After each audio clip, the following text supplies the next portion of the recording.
Hemeltuin, Namakwaland, dordroe land, so asemrowend mooi. Berge, sandduine en bossies, so ver jy ook kan gooi. Uit sand en woeste Weskesee, gedelf, geduik, diamante blink uit die aarde se kruik. Van Noordsif tot Muisvlak en Perrevlei, word die blinkes tot by Tweehek gery. Vat jy die soutpad suid na die poort, windwaai, Sikkel en Versasiesfontein, net voor die poort by Muisvlak verby, langs pad sal jy vir hulle daar kry. Maar weet verseker, hierdie droë dorland, het baie se moed gebreek verbrand. Dan gooi die Heer sy seënreën uit, en hierdie dorland word 'n hemeltuin.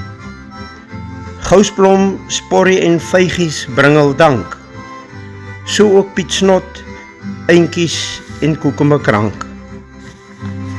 Verby die poort, bo op Julie se hoog, die afdraai na Grootmis en Kleinsee, loop die pad met 'n boog.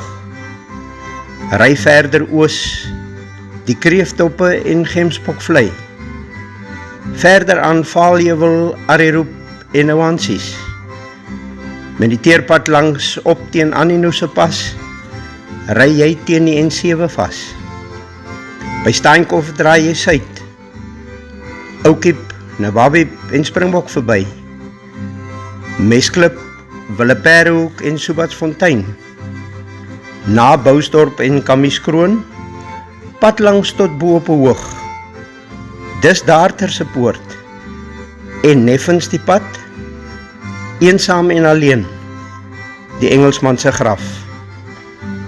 Dan draai jy af, al met die stofpad langs, verby Kotsiesrus en Wallekraal tot by Hondeklipbaai. Staar na die blommepragt, jy hoef nie te raai. Ons Skepper het elke saadjie self gesaai.